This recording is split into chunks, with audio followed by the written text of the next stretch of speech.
आपका स्वागत है ज़ॉम्बी वॉरियर विद सिस्टम में एपिसोड 416। मैंने अभी आपको प्रताप परिवार से कूड़ा कचरा हटाने में मदद की है। ऋतिक ने सपाट स्वर में कहा, दुनिया ऐसे ही चलती है, ज्यादा ताकत के साथ। इससे कोई फर्क नहीं पड़ता अगर उसने सचिन को मार डाला होता। जैसे ही उसने स्वाइप किया और अपने काले भाले पर लटके खून को हटाया, ऋतिक दूसरी दिशा में चला गया।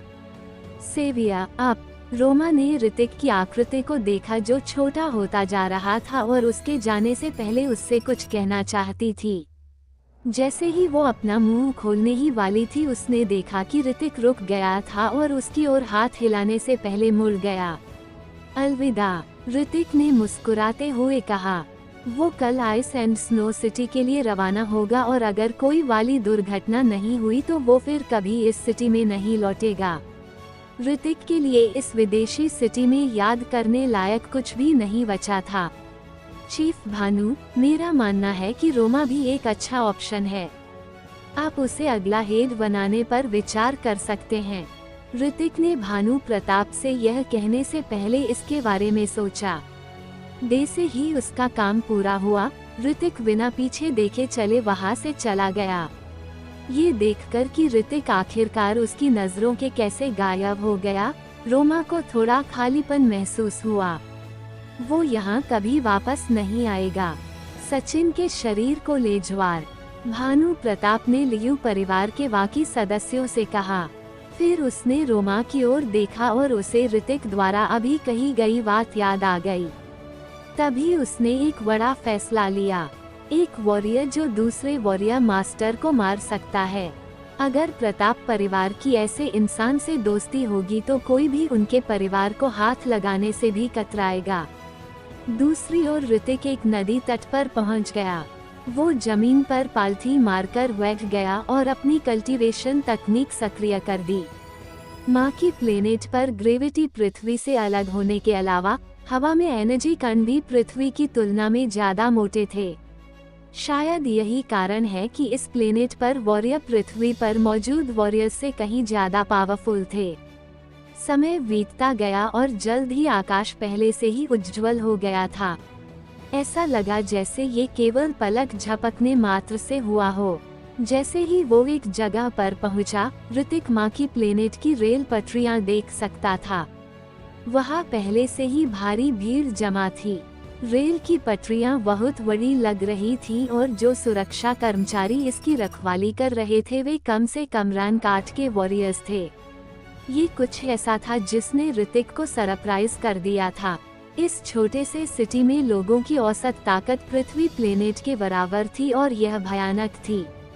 अगर इस प्लेनेट के लोग पृथ्वी ग्रह पर हमला कर दे तो। इसके बारे में सोचते ही ऋतिक के रोंगटे खड़े हो गए। पृथ्वीवासियों की क्षमताओं के साथ उनके लिए माँ की प्लेनेट के लोगों के खिलाफ लड़ना असंभव होगा। यहाँ तक कि माँ की प्लेनेट में हथियार भी ज्यादा एडवांस थे। पहले जो पास दिया गया था उससे ऋतिक को उस जगह पर जाने में कोई मुश्किल नहीं हुई थी। जैसे ही वो अंदर गया, ऋतिक को महसूस हुआ कि कोई उसके कंधे को थपथपा रहा है। ऋतिक की आंखें सिकुड़ गई और उसने तुरंत काले भाले को पीछे की ओर छेद दिया। अरे यार रुक जाओ, ये मैं हूँ। मयंक बजाज ने भाले की नोक को देखा जो उससे केवल 1 इंच की दूरी पर थी। भयभीत होने के बजाय वो हंस रहा था। जब ऋतिक ने देखा कि यह मयंक बजाज है जो उसके पीछे था तो ऋतिक सरप्राइज हो गया और उसने तुरंत अपना भाला वापस खींच लिया। अरे तुम यहाँ इतनी जल्दी क्यों आ गए? मयंक बजाज ने पूछते ही बेबसी से हंसते हुए कहा। साथ ही वो काफी हैरान भी था। ऐसा इसलिए था क्योंकि वो स्पष्ट रूप से महसूस कर सकता था कि ऋतिक की ताकत उसकी अपेक्षा से ज्यादा स्ट्रॉन्ग हो गई थी। थोड़ी ही समय में उसमें बहुत सुधार हुआ था। हमें कब निकलना चाहिए? ऋतिक ने मयंक बजाज के सवाल को नजरअंदाज कर दिया और दूसरा सवाल पूछा। जल्द ही, मयंक बजाज ने ऋतिक को जवाब देने से पहले समय देखा और कहा। डिवाइन लिस्ट के मेंबर्स प्लीज यहाँ इकट्ठे हो जाए। ठीक उसी समय एक आदमी था जो भीड़ पर चिल्ला रहा था। यह एक अधेड़ उम्र का आदमी था जिसने एक विशेष काली वर्दी पहन रखी थी। वो एक गंभीर आदमी की तरह लग रहा था। उसके ठीक बगल में राजेंद्र सिंह नाम एक वही आदमी खड़ा था। हाँ, चलो वहाँ चलें। मयंक बजाज ने उस आदमी की ओर इशारा किया। ऋतिक ने सिर हिलाया और मयंक बजाज के पीछे चल दिया। मैच जीतने वाले 10 लोग स्वाभाविक रूप से डिवाइन लिस्ट के टॉप 1 गए थे। थोड़ी ही देर में उसने देखा कि लिस्ट में शामिल ज्यादातर लोग पहले से ही एक साथ जमा हो चुके थे। राजेंद्र सिंह ने ऋतिक और मयंक बजाज को देखा जो उसकी ओर चल रहे थे और उसके चेहरे पर एक उदास भाव था।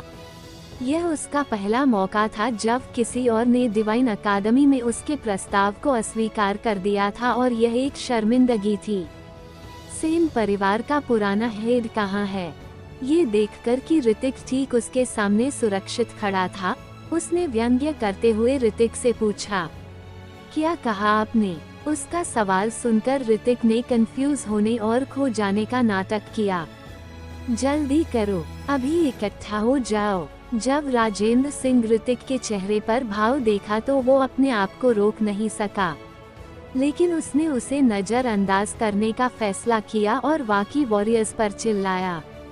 यह असंभव था। अगर मास्टर सेन ने इस लड़के से लड़ने के लिए लोगों को इकट्ठा किया था तो ऐसा कैसे हुआ कि वो यहीं सुरक्षित खड़ा है? शायद वे उसे कल तलाश नहीं पाए होंगे। राजेंद्र सिंह के पास सवाल थे लेकिन उन्हें पूछने के लिए ये सही जगह नहीं थी। आप लोग डिवाइन सिटी के फाइनल में भाग लेने के लिए आइस एंड स्नो सिटी का प्रतिनिधित्व करेंगे। ट्रेन जल्द ही रवाना होगी और हम स्टॉक सिटी पहुंचने से पहले आइस एंड स्नो सिटी से गुजरेंगे। सफर में कम से कम 8 घंटे लगेंगे। अधेड़ उम्र का आदमी बोलता रहा। ठीक है, अगर हर कोई यहाँ है तो प्लीज मेरा अनुसरण करें। हाँ, ट्रेन के गेट तक ऋतिक और कुछ वॉरियर्स के साथ कम से कम 7 वर्कर्स थे। क्या उनमें से बाकी लोग भी स्टॉक सिटी जा रहे हैं? ऋतिक ने देखा कि ट्रेन में बहुत सारे वॉरियर्स प्रवेश कर रहे थे, इसलिए उसने मयंक बजाज से पूछा, उनमें से कुछ आइस एंड स्नो सिटी की ओर जा रहे हैं? वाकी स्टॉक सिटी की ओर जा रहे हैं। मयंक की बात सुनकर ऋतिक ने अपना सिर हिला दिया। उनमें से बाकी लोग सामान्य यात्री सीट पर बैठे थे। वे बिल्कुल उन ट्रेनों की तरह थी जिन्हें उसने धरती पर देखा था। जहां तक ऋतिक की सीट की बात है तो वो एक केबिन में थी और हर एक केबिन में 2 लोग बैठ सकते थे। स्टॉक सिटी लगभग आधे प्लेनेट की दूरी पर है। यही कारण है कि हमें सफर करने में इतना लंबा समय लगता है। मयंक बजाज ऋतिक के सामने अपने बीच में एक टेबल लेकर बैठा था। फिर ये लोग और क्राफ्ट का इस्तेमाल क्यों नहीं करते हैं? ऋतिक ने सवाल किया। माँ की प्लेनेट पर हवा में उड़ने वाले बड़ी संख्या में भयानक बीस्ट है, इसलिए हवाई यात्रा काफी खतरनाक होती है। मयंक बजाज ने ऋतिक को समझाया। ऋतिक ने अपना सिर हिलाया और केबिन के अंदर मिले कंप्यूटर से ज्यादा जानकारी तलाशना शुरू कर दिया।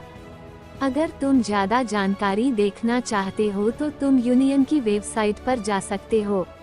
ऐसा लगा मानो मयंक बजाज को पता हो कि ऋतिक क्या चाह रहा है और उसने ऋतिक से कहा, हमारे यूनियन में वेबसाइट पर जानकारी ज्यादा सटीक होती है क्योंकि सभी जानकारी इंटरनेट पर उपलब्ध नहीं है। मयंक ने कहा, तुम्हारे यहाँ भी कोई वॉरियर्स यूनियन है? ऋतिक ने हैरानी के साथ उससे सवाल किया। मुझे लगता है कि जब भी बड़ी संख्या में वॉरियर्स होंगे तो इस तरह की यूनियंस मिलेंगी। मयंक बजाज ऋतिक की तरह हैरान नहीं था और उसने मुस्कुराते हुए जवाब दिया, वेबसाइट क्या है? ऋतिक ने कहा, लाओ मैं कर देता हूँ।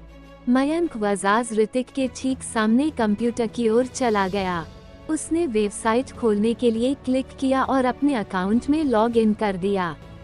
तुम मेरे अकाउंट का इस्तेमाल कर सकते हो, पैसों की चिंता मत करो।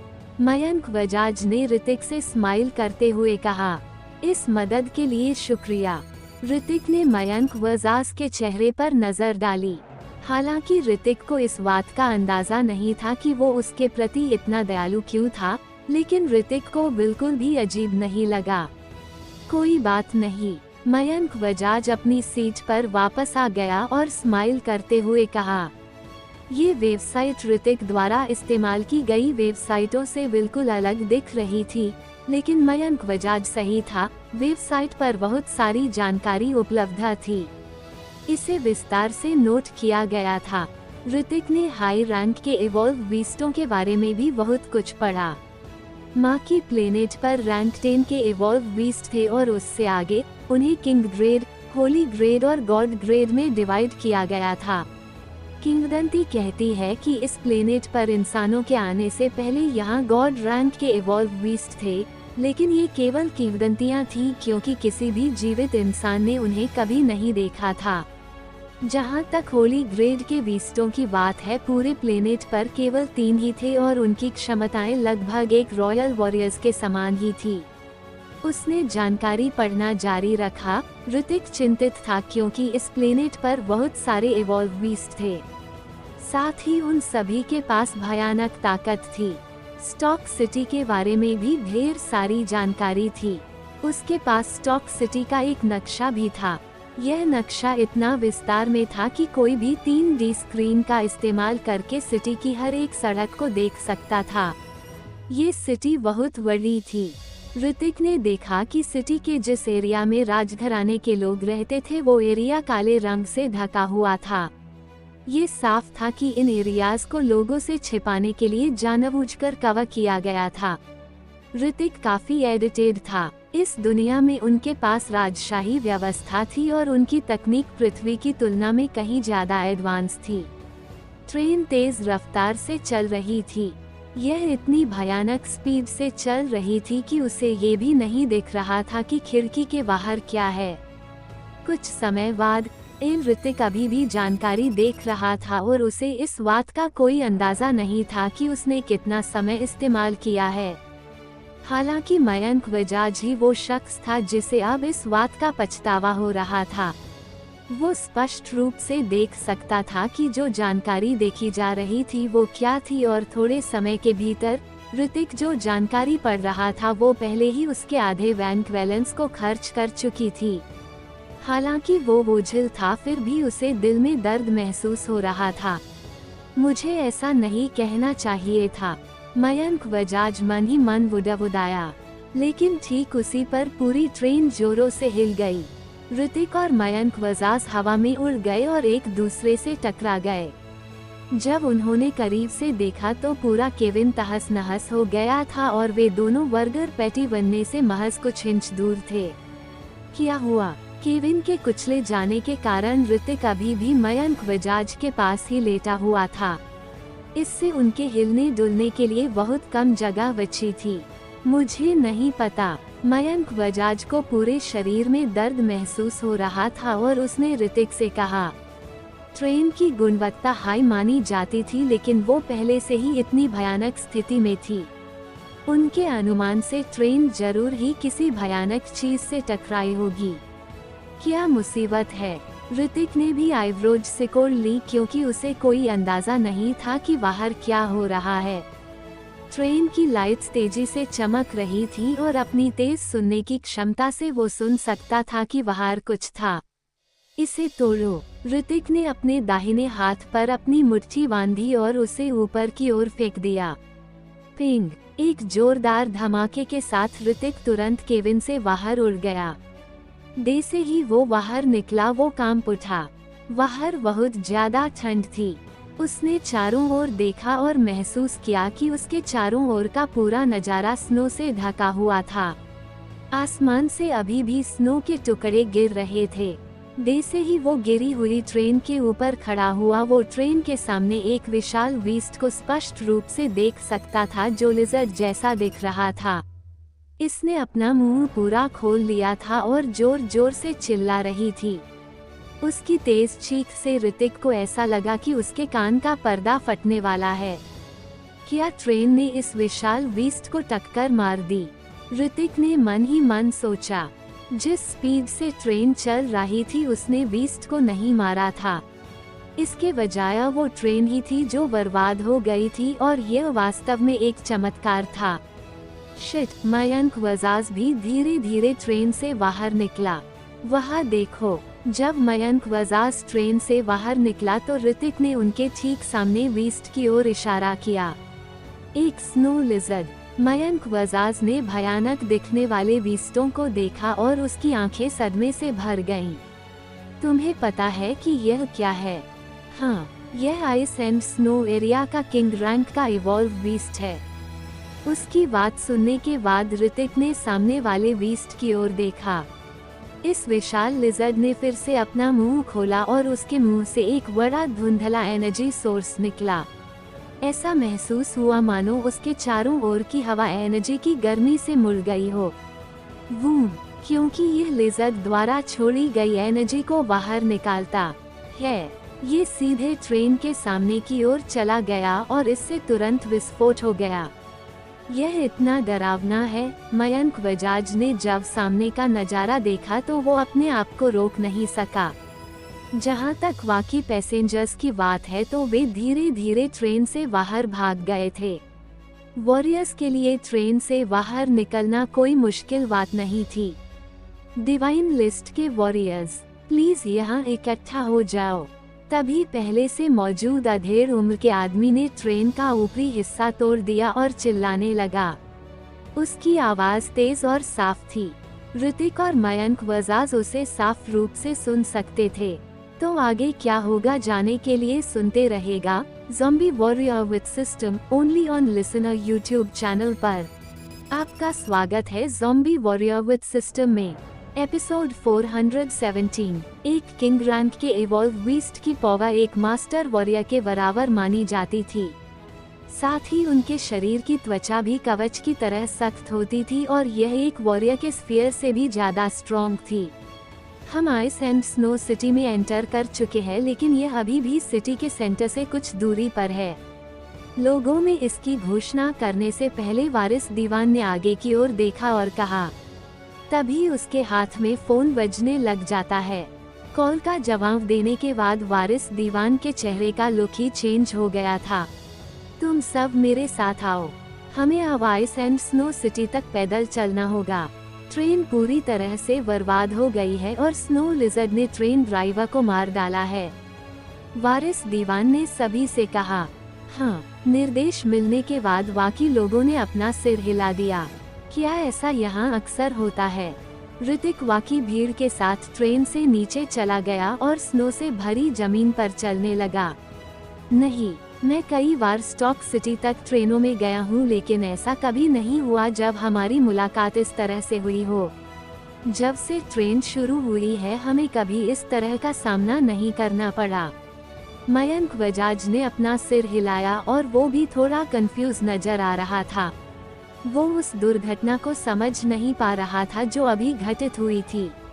ऋतिक ने चलना जारी रखा जब उसने राजेंद्र सिंह सामने खड़ा देखा। एल्डा अपने फोन को ऐसे देख रहा था जैसे कुछ पढ़ रहा हो। शायद उसे पता था कि क्या हुआ था। मिस्टर राजेंद्र, क्या हमें इसके चारों ओर घूमकर जाना चाहिए? वारिस दीवान ने आगे बढ़ने से पहले उस एल्डा आदमी से पूछा। सवाल सुनने के बाद वो अरे आदमी जो अपने फोन पर कुछ पढ़ रहा था अचानक रुक गया और जोर से हंसने लगा। आहा, जो कुछ हो रहा था उससे पूरी भीड़ शॉक्ड थी। उन्हें कोई अंदाजा नहीं था कि राजेंद्र सिंह अचानक इस तरह का व्यवहार क्यों कर रहे थे। वारिस दीवान, क्या आप जानते हैं कि यह स्नो लिजर्ड अचानक यहाँ क्यों दिखाई दी? राजेंद्र सिंह उस विशाल लिजर्ड को घूरते रहे। वो अपना जबड़ा इधर उधर घुमा रहा था और ट्रेन को नष्ट कर रहा था। अपने विशाल आकार के कारण लिजर्ड डरावनी लग रही थी, लेकिन तुलनात्मक रूप से इसकी स्पीड काफी धीमी थी। क्यों? उनकी बात सुनकर वारिस दीवान भी दंग रह गए। उन्हें भी समझ नहीं आ रहा था कि यह जीव अचानक क्यों प्रकट हो गया। इतनी बार ट्रेन लाने के बाद ये पहली बार था कि उसे ऐसी चीज का सामना करना पड़ा था। किसी को वॉरियर किंग की विरासत भूमि मिल गई। ये स्नो लिजर्ड उस जमीन से निकली है। राजेंद्र सिंह समझाते हुए धीरे से अपनी दाढ़ी को सहलाने लगे। उसने सामने लिजर्ड को देखा और उसकी आंखें भावुक हो उठी। क्या ये सच है कि यहाँ किंग वॉरियर की विरासत की जमीन है? राजेंद्र सिंह जो कहा उसे सुनकर बाकी लोग भी उत्साहित हो गए। ऋतिक भी हैरान था। जब वो माँ की प्लेनेट पर पहुंचा था तो उसने केवल विरासत भूमि शब्द ही सुना था, कुछ ऐसा जो उसने अभी अभी इंटरनेट से पढ़ा था। किंग रैंक और उससे ऊपर के वॉरियर्स को एक जगह दी जाती थी जहां वे अपने आप को इवोल्व करते थे। ये वॉरियर मरने से पहले अपने सभी नोट्स और वॉरियर स्किल उसी जगह पर छोड़ जाते थे। ऋतिक जैसे वॉरियर्स के लिए जमीन का वो टुकड़ा पाना और वॉरियर किंग की स्किल्स और कल्टीवेट तकनीक को विरासत में पाना एक सपना था। किंग वॉरियर इस प्लेनेट पर एक पावरफुल इंसान माना जाता था। ऐसा कहा जाता है कि माँ की प्लेनेट का किंग भी रॉयल वॉरियर था। वहाँ कई वॉरियर्स ऐसे भी थे जिन्हें ये न्यूज मिली थी। ऋतिक और बाकी वॉरियर्स जो देख रहे थे, उन लोगों ने मशीनरी पर सवार बहुत सारे वॉरियर्स को विशाल लिजर्ड की ओर भागते हुए देखा था। लेजर तो तैयार करो। ऋतिक ने पलटकर पीछे देखा। वहाँ कुछ पावरफुल वॉरियर्स थे जो तोपे लिए हुए थे। जैसे ही तोपें दागी गई उसमें से भारी मात्रा में एनर्जी निकलने लगी। पिंग, जल्दी तेज विस्फोट के साथ भयानक लेजर किरणें लिजर्ड की ओर जाने लगी। वो तुरंत स्नो लिजर्ड पर जा गिरी। गर्जन, लिजर्ड पर विशाल लेजर बीम्स गिरी और वो तुरंत जोर जोर से दहाड़ने लगी जिससे वो कुछ कदम पीछे हट गई। हालांकि स्नो लिजर्ड घायल नहीं हुई थी। इसकी त्वचा इतनी मोटी थी कि इसमें कुछ भी घुसना संभव नहीं था। वहाँ पर भयानक दिखने वाले हथियारों के साथ बड़ी संख्या में वॉरियर्स भी थे जो स्नो लिजर्ड की ओर दौड़ रहे थे और उस पर लगातार हमला कर रहे थे। आयरन सोल्जर्स, हंटर सोल्जर्स सेना, God penalty guild. Mayank Bajaj ने अलग अलग वर्दी में वॉरियर्स को देखा और उसका लोगो पढ़ने लगा। उन्हें एक साथ इकट्ठा देखकर वो काफी ज्यादा सरप्राइज रह गया। वे सभी पावरफुल वॉरियर्स यूनियन सोल्जर्स थे और यह एक चमत्कार था कि वो उन्हें यहाँ देखा जा रहा था। सुपर आई को एक्टिवेट करते हुए ऋतिक ने भी अपनी आंखें सिकोड़ ली। वो स्पष्ट रूप से महसूस कर सकता था कि उनमें से ज्यादातर रैंक 9 के वॉरियर्स थे और उनमें मास्टर वॉरियर्स भी थे। यह इस सिचुएशन तक कैसे पहुंच गया कि रैंक 9 का वॉरियर भी उतना खास नहीं रहा। अगर ये लोग पृथ्वी ग्रह पर होते तो वहाँ के लोग तो शॉक्ड ही रह जाते।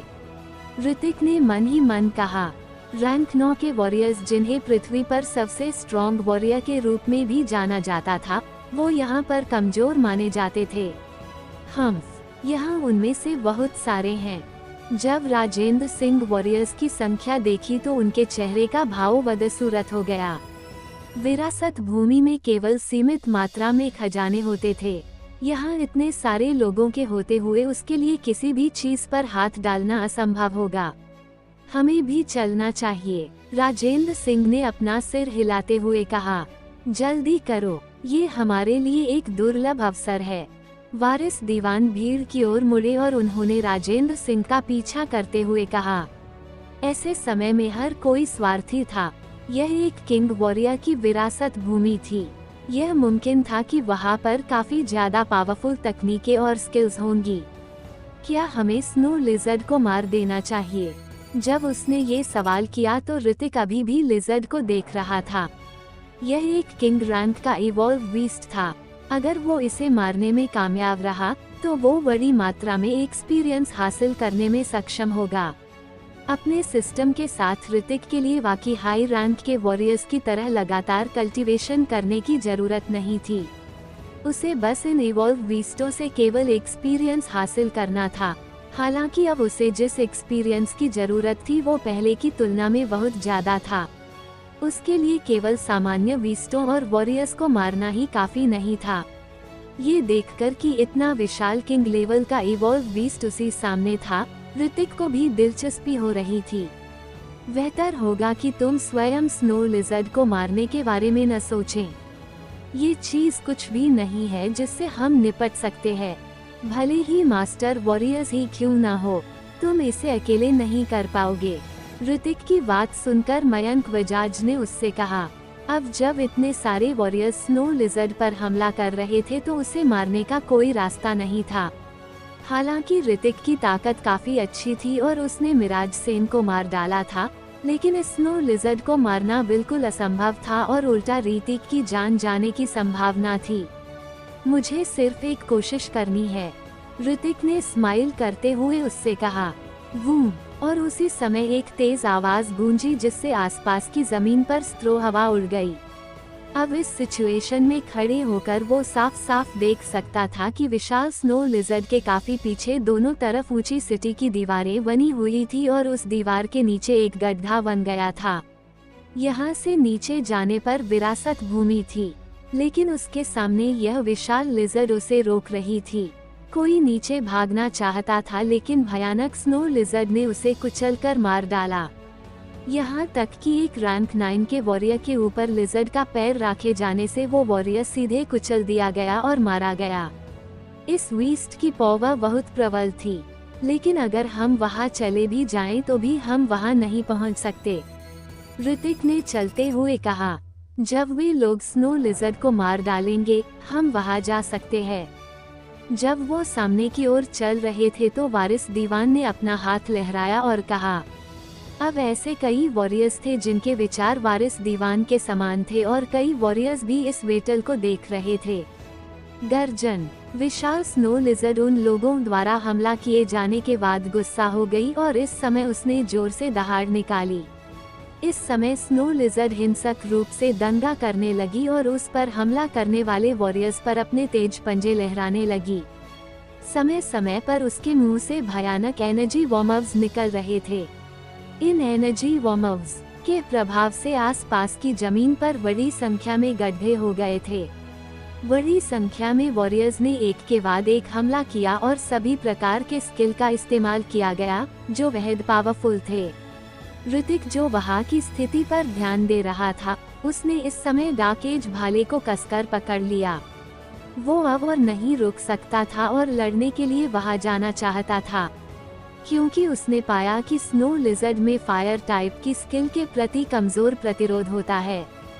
वहाँ पर एक वॉरियर की फायर टाइप स्किल के हमले से स्नो लिजर्ड की त्वचा पर कुछ निशान दिखाई देने लगे थे। ऐसा लगता है जैसे इसकी कमजोरी आग है, ऋतिक ने मन ही मन कहा। चलो सब पहले ट्रेन में छिप जाओ। वारिस दीवान ने ऋतिक और उसके पीछे मौजूद बाकी लोगों की ओर देखा और जोर से कहा। अब ट्रेन के बाहर स्त्रो ही स्त्रो थी और वो और बाकी सभी पतले कपड़े पहने हुए थे। इस समय उन लोगों को काफी ठंड महसूस हो रही थी। मयंक बजाज ने ऋतिक पर नजर डाली। ऋतिक पर बिल्कुल भी असर नहीं हो रहा था और ठंड के कारण उसके चेहरे की त्वचा बिल्कुल भी पीली नहीं थी। ये सचमुच एक राक्षस है, मयंक बजाज ने मन ही मन कहा। तुम लोग पहले जाओ, मुझे थोड़ा काम है। ऋतिक ने मयंक बजाज की ओर देखा और कहा, वहाँ मरने के लिए मत जाओ। मयंक बजाज ने ऋतिक की ओर देखा और स्नो लिजर्ड की ओर देखा और कहा, अरे बस मुझे एक बार कोशिश करने दो। ऋतिक ने बेबसी से हाथ हिलाते हुए कहा। सभी लोग ट्रेन में दाखिल हो गए थे। हालांकि ट्रेन डैमेज हो गई थी, फिर भी डिब्बे के अंदर का तापमान बाहर की तुलना में ज्यादा था। उन सभी के ट्रेन में एंटर करने के बाद ऋतिक ने कुछ ही दूरी पर स्नो लिजर्ड को देखा और अपनी आंखें सिकोड़ ली। अगले ही पल उसके शरीर में हरकत हुई और वो सीधे आगे की ओर दौड़ पड़ा।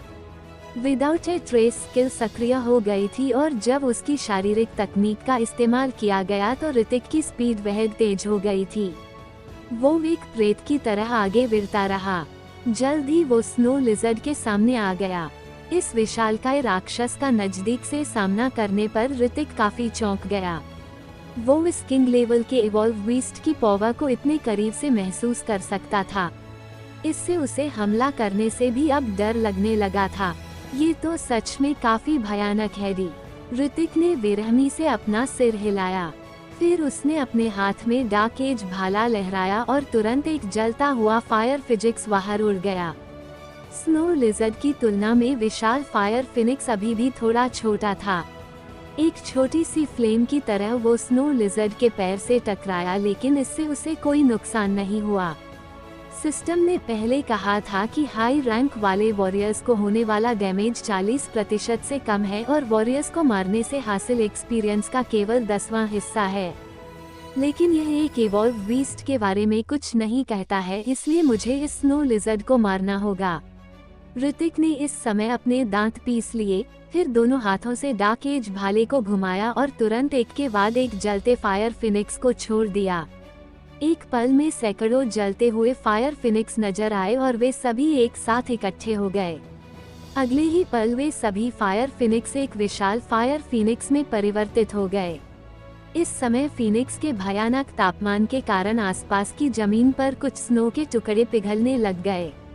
अनेकों वॉरियर्स की नजरें अब उसकी ओर आ गई थी। ऐसे बड़े पैमाने की स्किल के इस्तेमाल के लिए बहुत ज्यादा सोर्स पावर की जरूरत होती है। यही कारण था कि सभी वॉरियर्स बाद में विरासत भूमि में एंटर करने के लिए अपनी ताकत बरकरार रख रहे थे। इस समय कोई भी अपनी सारी पावर का इस्तेमाल नहीं करना चाहता था। जाओ, जैसे ही ऋतिक ने अपने हाथ में डार्क एज भाला फिर से लहराया, फायर फिनिक्स ने सीधे उसके सामने हमला कर दिया। गर्जन। जब स्नो लिजर्ड ने फायर फिनिक्स को देखा तो उसने अचानक एक बड़ी दहाड़ निकाली। फिर उसने अपने पंजे उठाए और फायर फिनिक्स को सीधे एक थप्पड़ मार दिया।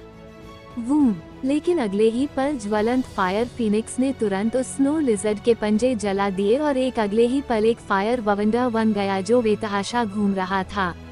इस समय स्नो लिजर्ड के पंजे लगातार जमीन से टकरा रहे थे और ऐसा लग रहा था कि फ्लेम के प्रभाव से उसे थोड़ा दर्द हो रहा था। विशाल लेजर तोप के हमलों से भी वो स्नो लिजर्ड दर्द से नहीं चीखी थी, लेकिन ऋतिक की इस फ्लेम ने वास्तव में उसे दर्द का एहसास कराया था। ऋतिक ने सही अनुमान लगाया था। ये चीज आग से डरती थी। स्नो लिजर्ड के लगातार थप्पड़ों से फ्लेम शांत हो गई, लेकिन ये देखा जा सकता था कि उसके पंजे काले पड़ गए थे।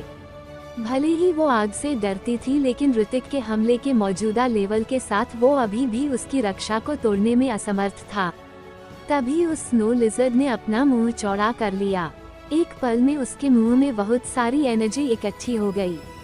वूम! अगले ही पल यह एनर्जी गोला सीधा ऋतिक की ओर चला गया। जिस स्पीड से यह एनर्जी गोला बाहर निकला था वो इतनी तेज था कि ऋतिक के पास बचने का कोई रास्ता नहीं था। तो आगे क्या होगा जाने के लिए सुनते रहेगा zombie warrior with system only on listener YouTube channel पर। आपका स्वागत है ज़ॉम्बी वॉरियर विद सिस्टम में। Episode 418 sphere. थोड़ी सी भी झिझक के बिना ऋतिक ने सीधे अपना स्फीयर खोल दिया। जैसे ही स्फीयर खुला, उसी समय स्नो लिजर्ड द्वारा उगला गया एनर्जी गोला सीधे ऋतिक के स्फीयर से टकराया। एक भयानक पौवा। हालांकि इसने सीधे तौर पर ऋतिक के स्फीयर को नहीं तोड़ा, लेकिन इसने ऋतिक के शरीर को सीधे जमीन पर पटक दिया। ऋतिक का पूरा शरीर तुरंत भारी स्नो के नीचे दब गया। उन लोगों ने ऋतिक को नजरअंदाज कर दिया। इस समय बड़ी संख्या में वॉरियर्स स्नो की लिजर्ड पर हमला करते रहे। ये स्किल थोड़ी परिचित लगता है। मयंक वजाज ट्रेन की बोगी से विंडो से बाहर का नजारा देख रहा था। उसे वो ज्वलंत फिनिक्स काफी परिचित लग रहा था। अब हालांकि ट्रेन बहुत डैमेज थी, फिर भी उसमें आराम करना संभव था। कुछ डिवाइसेस पूरी तरह से डैमेज नहीं हुए थे और कुछ हीटिंग प्रदान कर सकते हैं ताकि ट्रेन के अंदर की हवा बाहर की तुलना में गर्म हो। हम यहाँ कब तक इंतजार करेंगे? इतने में एक आदमी ने जोर से कहा। ये स्नो लिजर्ड वास्तव में बहुत ज्यादा खुरदरी और मस्कुलर थी। वहाँ पर बहुत सारे वॉरियर्स थे और वॉरियर्स के लेवल की पावर में कोई कमी नहीं थी, फिर भी वो अभी तक मारी नहीं गई थी। वूम! जैसे ही वो आदमी बोला, पूरी ट्रेन फिर से जोर से हिल गई। घबराओ मत, अब इस लिजर्ड को उन वॉरियर्स पर हमला करना चाहिए, हम पर नहीं। जब राजेंद्र सिंह ने कुछ वॉरियर्स को देखा जो ट्रेन से भागना चाहते थे तो उसने अचानक जोर से कहा, उन वॉरियर्स ने अभी तक अपनी पूरी ताकत का इस्तेमाल नहीं किया है, इसलिए अगर तुम लोग इस स्नो लिजर्ड को मारना चाहते हो तो यह शायद इतनी जल्दी नहीं हो पाएगा। तुम कुछ देर आराम कर सकते हो, राजेंद्र सिंह ने हल्के से कहा। बात करते समय उसने अपने बगल में वारिस दीवान को देखा। इस समय वारिस दीवान ने अपनी आंखें बंद कर ली थी और वो अभी भी हवा में एनर्जी को अब्सॉर्ब करते हुए कल्टीवेशन तकनीक चला रहे थे। ऐसा लग रहा था कि वो अपनी विल पावर बरकरार रखते हुए अगले मूवमेंट की तैयारी कर रहे थे। मयंक बजाज ने चारों ओर देखा और पाया कि ऋतिक अभी भी दिखाई नहीं दे रहा है। ये लड़का, मुझे मत बताओ वो सचमुच स्ट्रो लिजर्ड को मारने गया था। ओह शीट, ये स्नो। उसी समय ऋतिक पहले ही स्नो से बाहर निकलने के लिए संघर्ष कर चुका था और उसने अपने मुंह से स्नो का एक टुकड़ा उगल दिया। इस स्नो लिजर्ड की पौवा वास्तव में भयानक थी। जब उसने अपना स्फीयर खोला था तब भी भयानक प्रभाव ने इसे लगभग तोड़ दिया था। उसने अपना डार्क एज भाला स्नो से बाहर निकाला और सामने देखा। इस स्नो लिजर्ड पर अभी भी बड़ी संख्या में वॉरियर्स हमला कर रहे थे। ऐसा लग रहा था कि यह सब अभी उसकी एज ऑफ फिनिक्स एकल के कारण था।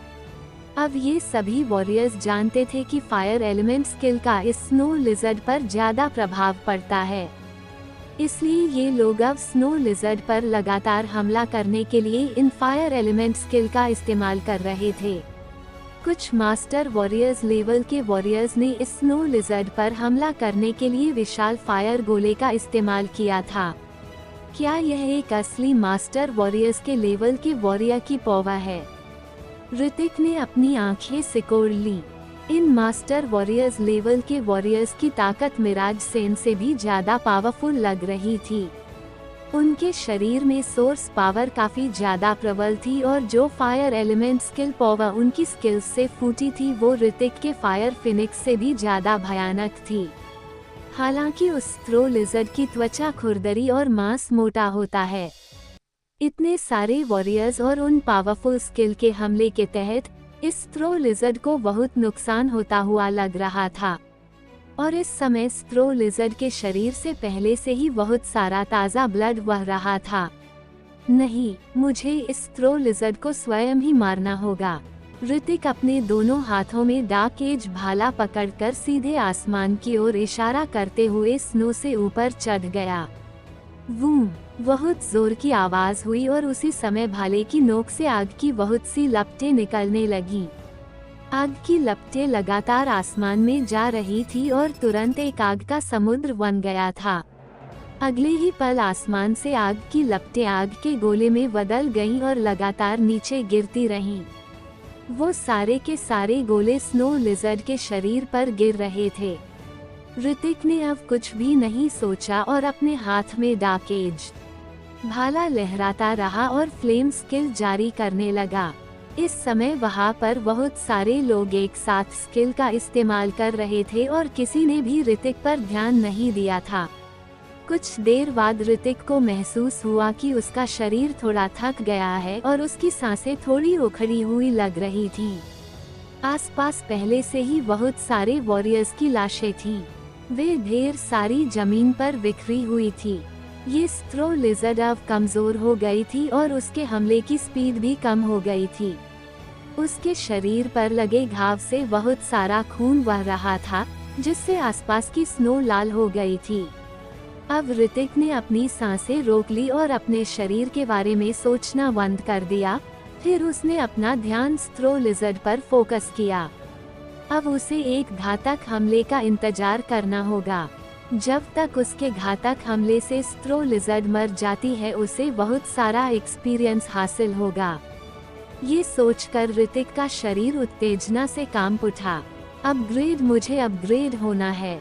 वूम, ऋतिक जंगल में एक शिकारी की तरह था जो स्नो की जमीन पर स्थिर खड़ा था। उस पल का इंतजार कर रहा था जब स्नो की लिजर्ड मरने वाली थी। आखिरकार कुछ ही समय बाद खून से लथपथ इस लिजर्ड का शरीर ढहने वाला था। बढ़िया मौका है। अगले ही पल ऋतिक की आंखों का नजारा बदल गया। वो जो काफी समय से तैयार था, इस समय अपने शरीर में सारी ताकत इकट्ठा करने लगा था। जैसे ही उसके पैर हिले तुरंत एक भयानक पौवा भड़क उठी और ऋतिक का पूरा शरीर ऊपर की ओर उछल गया। उसके हाथ में पकड़ा हुआ डार्क एज भाला इस समय पहले से ही गहरे लाल रंग की लपटों से भरा हुआ था। भाड़ में जाओ, ऋतिक ने अपने दाहिने हाथ में डार्क एज भाला पकड़कर अपने दिल में दहाड़ लगाए और स्नो की लिजर्ड को सीधे माथे में मार दिया। वूम! डार्क एज भाला उसके माथे में घुस गया था, लेकिन भाले का सिर केवल थोड़ा सा ही छेदा गया था, पूरी तरह से अंदर नहीं गया था। आह! ऋतिक अपने शरीर की सारी ताकत लगाकर जोर से दहाड़ने लगा। वूम! एक धीमी आवाज के साथ अगले ही पल पूरा भाला सीधे उस स्नो लिजर्ड के माथे में जा लगा। डिंग! स्नो लिजर्ड मारी गई। आपने एक्सपीरियंस पॉइंट्स हासिल किए हैं।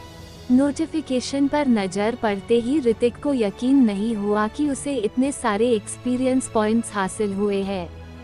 लेकिन ऋतिक के पास अब इसके बारे में सोचने का समय नहीं था, इसलिए उसने अपना डार्क एज भाला निकाला, फिर दूसरी तरफ वापस चला गया। देखो, वो स्नो लिजर्ड मार दी गई है। ट्रेन के अंदर मयंक वजाज के बगल में बैठे एक वॉरियर ने तेज आवाज सुनी, फिर वो तुरंत बाहर देखने के लिए दौड़ा। तभी उसे जमीन पर पड़ी स्नो लिजर्ड दिखाई दी। क्या सच में? उसकी बात सुनकर मयंक वजाज भी चौंक गया और इस समय वो और बाकी लोग एक ही समय में बाहर भागने लगे। न केवल वे लोग बल्कि ट्रेन में छिपे कुछ वॉरियर्स भी बाहर भागे और दूर का नज़ारे देखने लगे। लगभग 3 घंटे तक कई वॉरियर्स के हमले के बाद आखिरकार विशाल और भयानक स्नो लिजर्ड जमीन पर गिर गई थी। अभी वहां मत जाओ। जब राजेंद्र सिंह ने अपने बगल में खड़े वॉरियर्स को करीब आने की कोशिश करते हुए देखा तो उसने जोर से कहा। जब हर कोई हैरान था तभी सामने से एक और बड़े धमाके की आवाज आई। इस बार यह स्नो लिजर्ड की नहीं बल्कि वॉरियर्स की आवाज थी। इस समय जब मयंक बजाज ने सामने की ओर देखा तो वो स्पष्ट रूप से देख सकता था कि स्नो लिजर्ड की हत्या में भाग लेने वाले वॉरियर्स किसी कारण से लड़ रहे थे।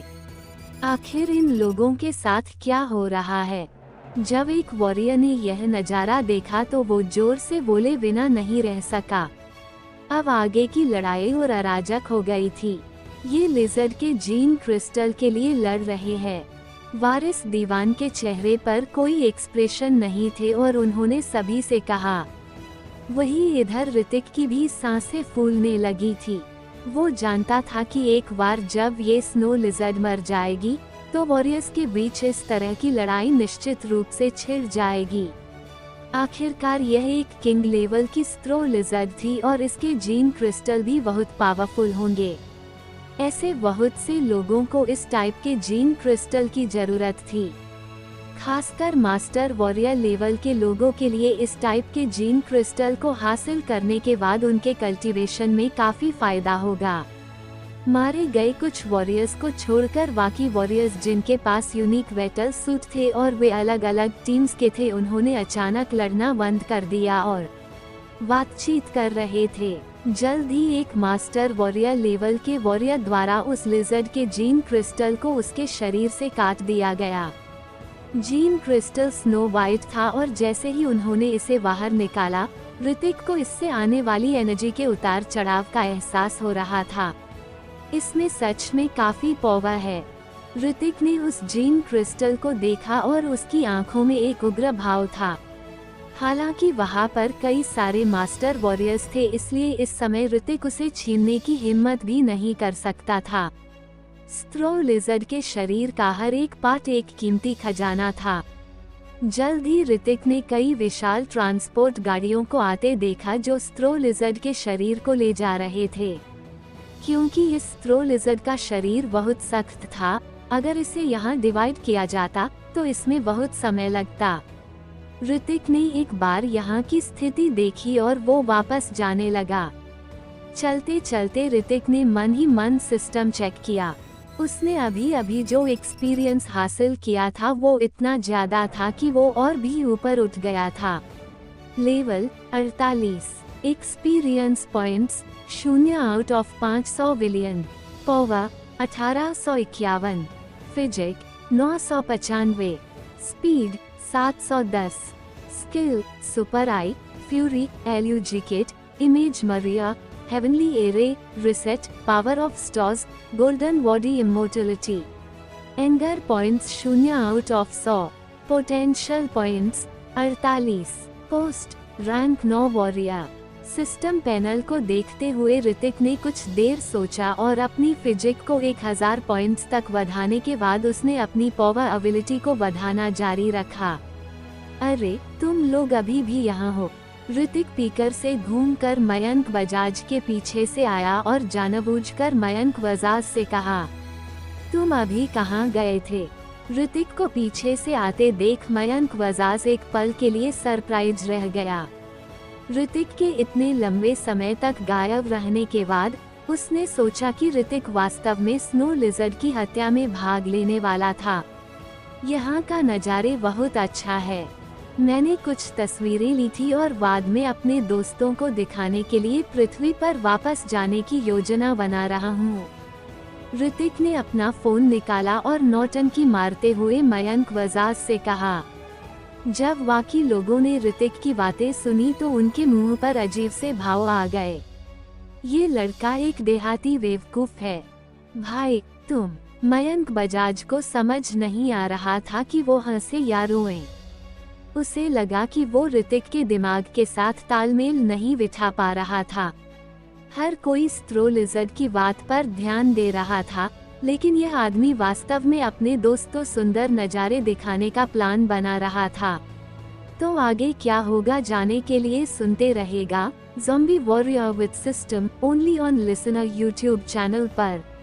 आपका स्वागत है ज़ॉम्बी वॉरियर विद सिस्टम में एपिसोड 419। चलो समय आ गया है।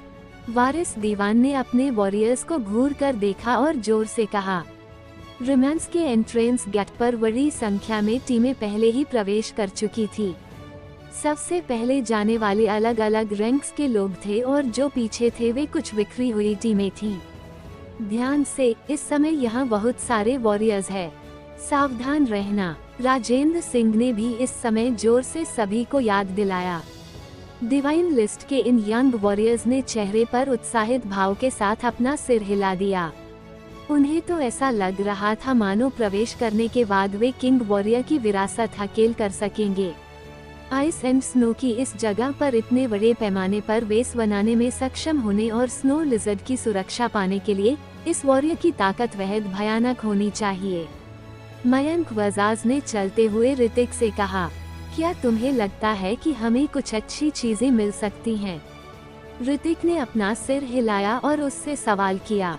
मैं भी नहीं जानता। विरासत की जमीन में बहुत सारी चीजें होनी चाहिए। भले ही तुम्हें कुछ न मिले, फिर भी देख लेना अच्छा है। मयंक बजाज ने कहा। जल्द ही हर कोई इस रोमांस के एंट्रेंस गेट पर आ गया। एंट्रेंस गेट बहुत विशाल था और यह नीचे की ओर जाता था, जिसके दोनों ओर ऊंची दीवारें थीं। हाहा, मिस्टर दीवान, आप भी यहाँ हैं। तभी कहीं से जोर की हंसी की आवाज आई। जब ऋतिक ने उधर नजर डाली तो उसने दर्जनों वॉरियर्स को जानवरों की खाल पहने और आधुनिक हथियारों और डिवाइसेस के से देखा। लीडर एक अधेड़ उम्र का आदमी था।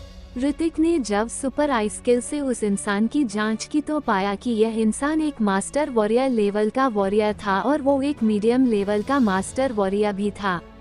उसकी बैटल पावर 12,000 तक पहुंच गई थी और पावर एबिलिटी 2,300 तक पहुंच गई थी।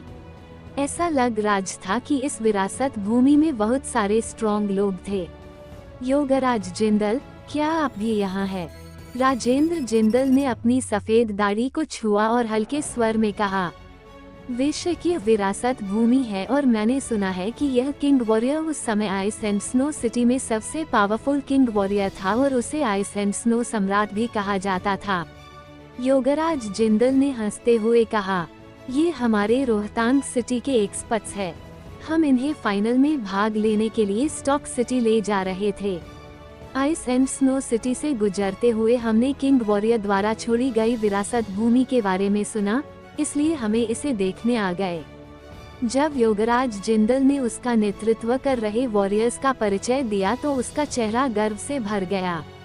उनमें से 3 अभी मास्टर वॉरियर लेवल तक पहुंच गए हैं। उसने आगे कहा, बुरा नहीं है। ऐसी योग्यताओं के साथ तुम लोग स्टॉक वॉरियर एकेडमी में एंटर कर सकते हो। राजेंद्र सिंह ने फीकी मुस्कान के साथ कहा।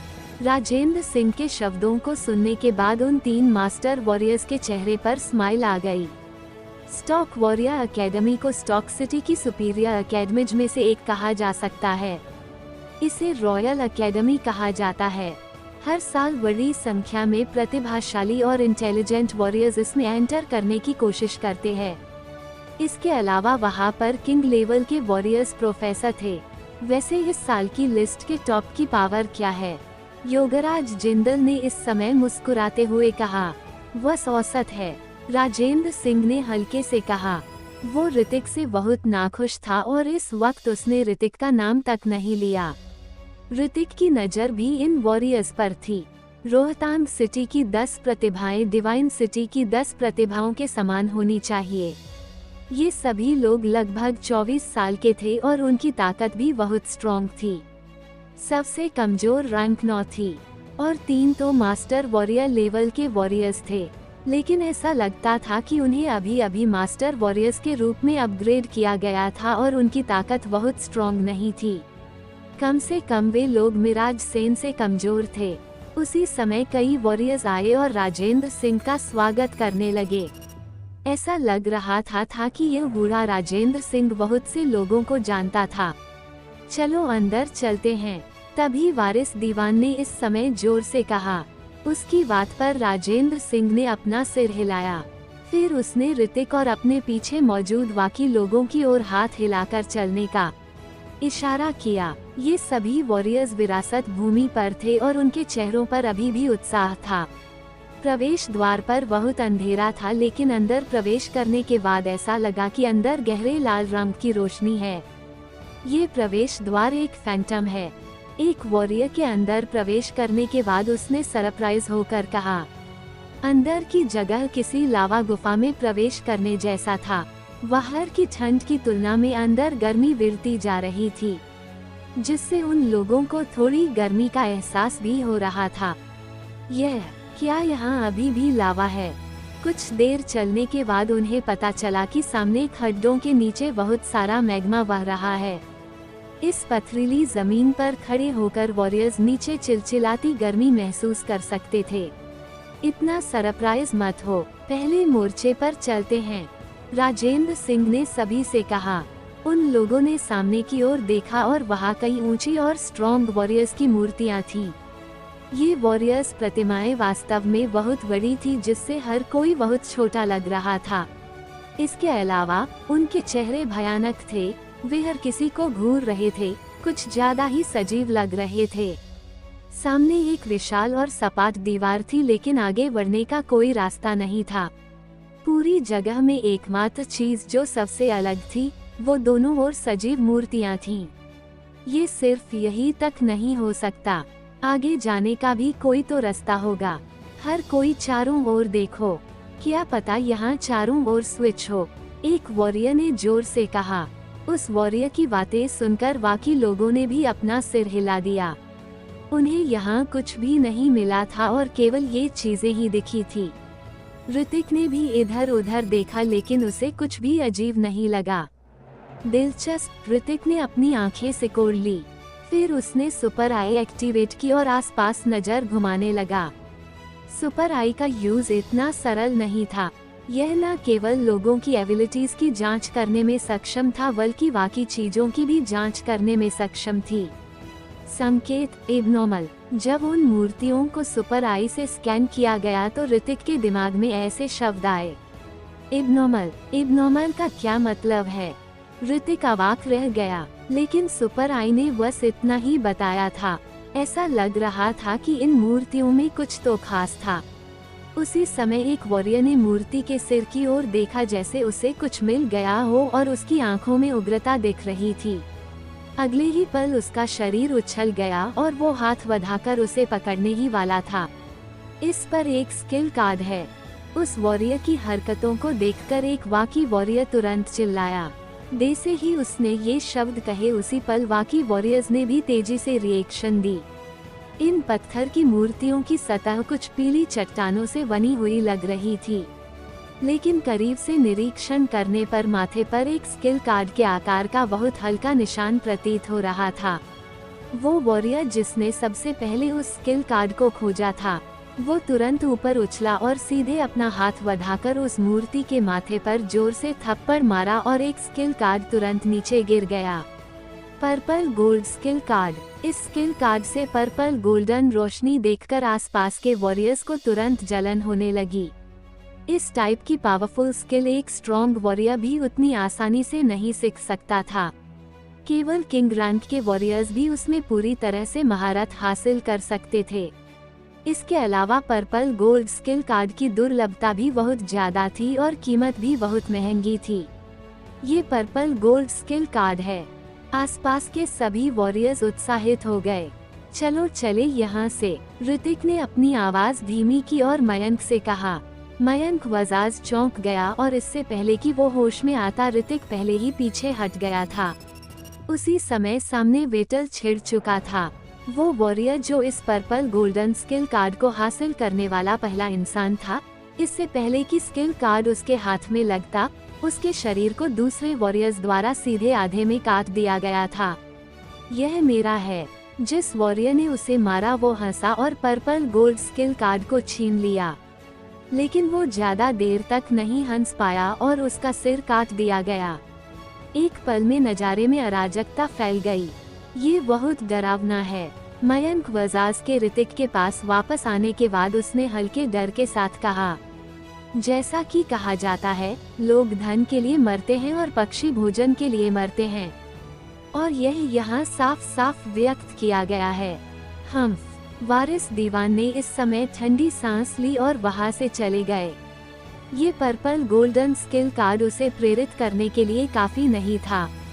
क्या करे अब? ऋतिक ने यह नजारा देखा और फिर मयंक से कहा, क्यों, तुम इसे भी हथियाना चाहते हो? वहाँ लड़ने वाले सभी मास्टर वॉरियर लेवल के वॉरियर्स हैं। ऋतिक ने हल्के से कहा। सभी वॉरियर्स मूर्ख नहीं थे। कम ताकत वाले कुछ वॉरियर्स भी ऋतिक की तरह पीछे हट गए थे। अभी वहाँ खड़े होकर भले ही किसी का पर्पल गोल्ड स्किल कार्ड छीनने का इरादा न हो, बाकी लोग तो यही सोचेंगे कि वो ऐसा इसलिए कर रहे थे ताकि मौका मिलने पर वार कर सके। तभी ऋतिक ने थोड़ा सी आईब्रोज सिकोड़ ली। उसे लगा कि चीजें थोड़ी अजीब लग रही हैं। जब उन सभी लोगों का ध्यान पर्पल गोल्ड स्किल कार्ड को हथियाने पर था तो ऋतिक की नजर उन मूर्तियों पर टिकी थी। तो आगे क्या होगा जानने के लिए सुनते रहेगा zombie warrior with system only on listener YouTube channel पर। आपका स्वागत है ज़ॉम्बी वॉरियर विद सिस्टम में। एपिसोड 420। क्या तुमने कुछ अजीब आवाजें सुनी? ऋतिक ने अपनी आंखें सिकोड़ ली और मयंक कहा, वो आवाज क्या थी? मयंक वजाज एक पल के लिए चौंक और उसने ऋतिक से सवाल किया। फिर वो शांत हो गया और लड़ाई के अलावा अपने आसपास की आवाजों को ध्यान से सुनने लगा। ऐसा लगता है किसी चीज के पलटने की आवाज है। सावधान। जैसे ही मयंक वजाज के शब्द गिरे वारिस दीवान को कुछ पता चला और उन्होंने राजेंद्र सिंह से कहा। राजेंद्र सिंह ने अभी अभी एक वॉरियर को मार डाला था और पर्पल गोल्डन स्किल कार्ड हासिल कर लिया था। इस समय जब उसने वारिस दीवान की आवाज सुनी तो वो तुरंत होश में आ गया। ऊपर देखा तो एक विशाल हाथ उसकी ओर आ रहा था।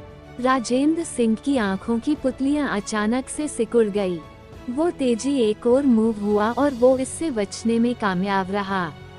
आखिरकार वो एक चरम मास्टर वॉरियर लेवल का वॉरियर था और उसकी रिएक्शन की गति बहुत तेज थी। वूम, और उस विशाल हाथ ने सीधा जमीन पर हमला किया और अचानक एक बड़ी आवाज गूंज उठी। ध्यान से देखने पर पता चला कि हमला करने वाली तो मूर्ति ही निकली। मूर्ति चल रही है। इस समय आसपास के वॉरियर्स को पहले ही इस नज़ारे का पता चल गया था और उनके चेहरे सदमे से भरे हुए थे। और उसी समय आसपास की सभी मूर्तियां धीरे धीरे हिलने लगी। मूर्तियों पर लगी चट्टानें अब गिरने लगी थीं। ऐसा लग रहा था कि इन जेंट्सों ने काले कवच पहने हुए थे और कुछ रोशनी के तहत उनमें से हल्की लिंग रिफ्लेक्ट हो रही थी। क्या यह एक AI रोबोट है? इस समय ऋतिक ने अपनी भावे सिकोड़ ली। और उसी समय इन विशाल मेटल जिएंट्स ने अपनी विशाल मुट्ठियां लहरानी शुरू कर दी और आसपास के वॉरियर्स पर हमला कर दिया। हर बार जब उन्होंने हमला किया तो आसपास की जमीन जोर से हिल गई। भागो! इस समय वारिस दीवान के एक्सप्रेशन एकदम से बदल गए और उन्होंने जल्दी से कहा, हमें भागने की जरूरत नहीं है। लेकिन जैसे ही उनकी बात खत्म हुई ऋतिक ने अपना सिर हिलाकर कहा, क्या तुम जानते हो कि यह बहुत खतरनाक है और इन मेटल जिएंट्स की पावर तुम्हारी कल्पना से परे है। ऐसा लग रहा था कि वारिस दीवान को इस समय कुछ अनुभव हुआ और उन्होंने ऋतिक पर चिल्लाते हुए कहा, मानो ऋतिक कोई ऐसा आदमी हो जो कुछ भी नहीं जानता हो, जो बस बकवास करता है। नहीं, हमें कोई खतरा नहीं होगा। ऋतिक ने शांति से अपना सिर हिलाया, फिर सामने की ओर इशारा करते हुए कहा, क्या आपने देखा कि ये मेटल जिएंट्स केवल उन लोगों पर हमला कर रहे हैं जिन लोगों ने पर्पल गोल्ड स्किल कार्ड लिया है। ऋतिक की बातें सुनकर वारिस दीवान एक पल के लिए शॉक्ड रह गया। उन्होंने पीछे मुड़कर देखा और पाया कि वास्तव में यही मामला था। ऐसा लग रहा था कि इन मेटल जिएंट्स को किसी तरह का आदेश दिया गया था। इस समय वे केवल उन लोगों पर हमला कर रहे थे जो लोग पर्पल गोल्ड स्किल कार्ड चाहते थे। ओह शीट! राजेंद्र सिंह के पास पर्पल गोल्ड स्किल कार्ड था, इसलिए इस समय मेटल के जिएंट्स में से एक उसका पीछा कर रहा था। उसने उसका करीब से पीछा किया और अभी वो बूढ़ा आदमी मुश्किल में था। वे नहीं जानते थे कि यह विशाल मेटल किस मटेरियल से बनी है, लेकिन सतह पर काली मेटल का कवच बहुत कठोर था। हम यहाँ आराम से मास्टर वॉरियर्स महारथियों की फाइट को देखने का मजा लेते हैं। ऋतिक ने स्माइल करते हुए कहा। फिर वो सीधे पथरीली जमीन पर बैठ गया और सामने ही रही लड़ाइयों को देखने लगा। बाकी वॉरियर्स भी होश में आ गए, ये जानते हुए कि ये मेटल के जिएंट्स उन पर हमला नहीं करेंगे बल्कि उन लोगों पर हमला करेंगे जिनके पास पर्पल गोल्ड स्किल कार्ड था। उन मेटल जिएंट्स द्वारा उन मास्टर वॉरियर लेवल के लोगों के मरने का इंतजार करने के बाद वे उन पर्पल सोने के स्किल कार्डों को छीनने में सक्षम हो सकते थे। वूम वूम वूम। जैसे जैसे वे लड़ते गए, इस समय जमीन ज्यादा से ज्यादा बार हिलती रही। फाइट के कारण जमीन पर कई गड्ढे भी हो गए थे। हा, नरक में जाओ। एक वॉरियर जो काफी पौवशाली लग रहा था, इस समय उसने एक मेटल के विशालकाय राक्षस के सिर पर हमला किया और सीधे में उस मेटल के विशाल के सिर को उड़ा दिया। जैसे ही उसका सिर फटा, मेटल के विशालकाय शरीर के अंदर किसी प्रकार का विस्फोट हुआ और पूरा विशाल शरीर जमीन पर गिर गया। यह मेरा है। लेकिन जैसे ही वॉरियर्स ने मेटल के विशालकाय राक्षस को मार डाला, पीछे से एक मास्टर वॉरियर्स लेवल के वॉरियर ने उस पर हथियार से हमला कर दिया। क्योंकि मेटल के जिएंट्स के साथ लड़ाई में अभी बहुत ज्यादा ताकत खर्च हुई थी, इस समय उसकी ताकत भी बहुत कम हो गई थी। देखते ही देखते ये लोग लड़ते रहे। ऋतिक को सरप्राइज हुआ जब राजेंद्र सिंह को इन मेटल जिएंट्स की कमजोरी का पता चल गया था। उसका पीछा कर रहे मेटल के जिएंट को मारने के बाद कोई भी उस पर हमला करने नहीं आया था। समय तेजी से बीत गया और इन 10 पर्पल गोल्डन लेवल के स्किल कार्डों पर अलग अलग वॉरियर्स ने कब्जा कर लिया। क्या तुम्हें इस पर्पल गोल्डन स्किल कार्ड में कोई दिलचस्पी नहीं है? मयंक बजाज ने जमीन पर क्रॉस लेग करके बैठे ऋतिक को देखा। उन लोगों की लड़ाइयों को देखकर ऐसा लग रहा था कि ऋतिक बिल्कुल भी भाग नहीं लेना चाहता था, इसलिए वो जिज्ञासावश पूछने से अपने आप को नहीं रोक सका। उसकी राय में ऋतिक ऐसा इंसान नहीं था, उसे चीजों में बहुत दिलचस्पी होनी चाहिए। मुझे थोड़ी दिलचस्पी है, ऋतिक ने अपनी आंखें सिकोड़ ली और कहा। लेकिन अगले ही पल ऋतिक ने बेबसी से हाथ फैलाते हुए कहा, लेकिन ये लोग बहुत ताकतवर है, मैं इनसे निपट नहीं सकता।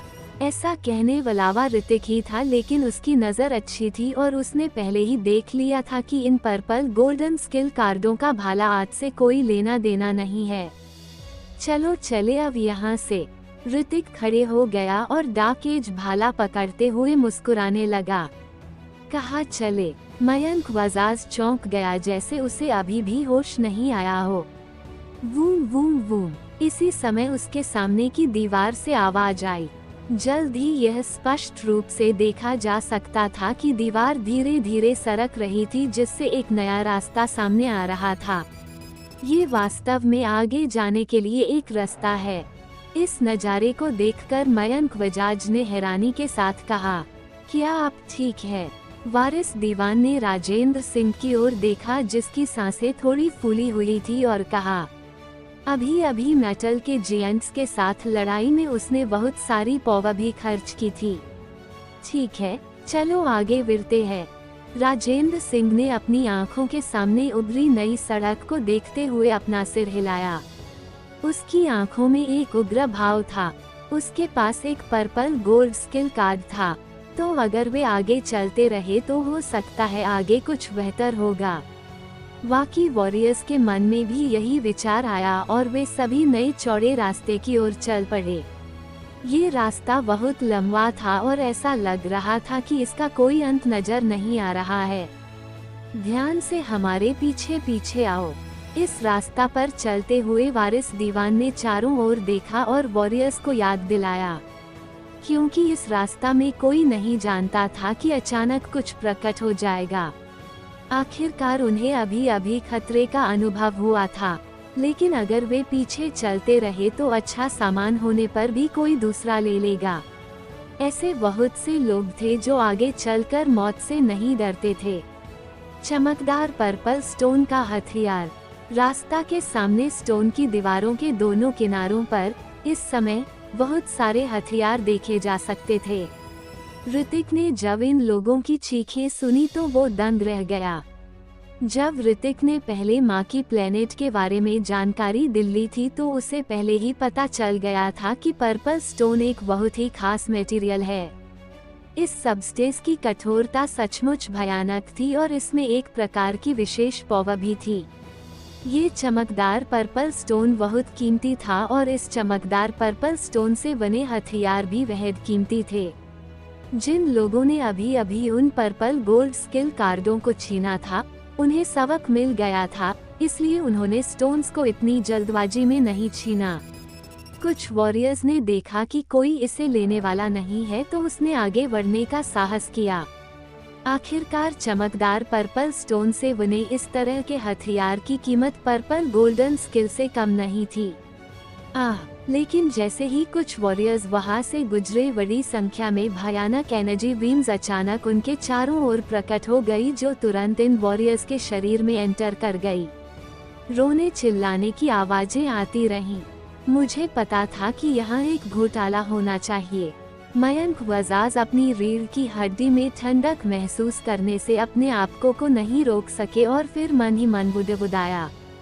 जो वॉरियर्स स्टोन की दीवारों में जड़े हथियारों को उतारने के लिए भागे थे, उन सभी में उन भयानक एनर्जी बीम्स का प्रभाव पड़ा था। उन लोगों को अपने स्फीयर को उजागर करने का भी बिल्कुल मौका नहीं मिला था। तुम्हें ये हथियार चाहिए? ऋतिक ने स्माइल करते हुए मयंक वजाज से कहा। मैं इतनी जल्दी मरना नहीं चाहता। मयंक वजाज ने नमे अपना सिर हिला दिया।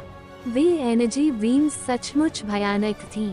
भले ही स्फीयर एक्टिवेट हो, उन्हें नहीं पता था कि ये एनर्जी बीम्स स्फीयर को भी तोड़ पाएंगी या नहीं। हालांकि चमकदार पर्पल स्टोन का हथियार बहुत मूल्यवान था, ये हर किसी के लिए यूजफुल नहीं था। चलो आगे बढ़ना जारी रखे। विरासत भूमि में इन चीजों के अलावा और भी बहुत कुछ होना चाहिए। राजेंद्र सिंह ने सभी से कहा। ठीक है। वारिस दीवान ने भी उसकी बातों से सहमति जताते हुए अपना सिर हिलाया। वाकी वॉरियर्स ने भी पाया कि जब तक वे उन हथियारों को नहीं छूते तब तक उन स्टोन की दीवारों से कोई भयानक एनर्जी बीम्स नहीं निकलेंगी। कई वॉरियर्स वहां से चले गए थे और अपने रास्ते पर आगे चलते रहे, लेकिन अभी भी कई वॉरियर्स थे जो रुके हुए थे और कोशिश कर रहे थे कि इन हथियारों को कैसे हटाया जाए। आखिरकार ये सभी चमकदार पर्पल स्टोन से बने हथियार थे। उनकी कीमत बहुत ज्यादा थी। रास्ता बहुत लंबा था और 100 से ज्यादा वॉरियर्स थे जो आगे फिर भी आगे बढ़ रहे थे। इस बार बहुत ज्यादा वॉरियर्स आ रहे थे। हालांकि उनमें से बहुत से लोग मर गए थे, फिर भी वहां पर बहुत सारे थे और इन बचे हुए वॉरियर्स की ताकत बिल्कुल भी कमजोर नहीं थी। सबसे निचली रैंक 9 थी। यह अब हम आगे कैसे जाएंगे? काफी देर तक चलने के बाद उन्होंने पाया कि आसपास की जमीन चौड़ी हो गई थी और सामने की ओर देखने पर 10 गोल रास्ते थे। उन रास्ते का गेट बिल्कुल काला था और किसी को नहीं पता था कि अंदर क्या है। हमें किस रास्ते को चुनना चाहिए? यह अजीब लगता है। इस समय आसपास के सभी वॉरियर्स चर्चा कर रहे थे। आखिरकार पहले जो कुछ हुआ उससे गुजरने के बाद हर किसी को पहले से ही विरासत भूमि की एक निश्चित समझ थी। इस जगह पर काफी जाल थे और ये जाल बहुत घातक थे। एक दुर्घटना और कोई भी अपनी जान गंवा देगा। इसलिए उनके सामने दिखाई देने वाले 10 गोलाकार रास्तों को देखते हुए भी 100 से ज्यादा वॉरियर्स अपनी जगह से हिले नहीं थे। भाइयों, चलो ये रास्ता चुने।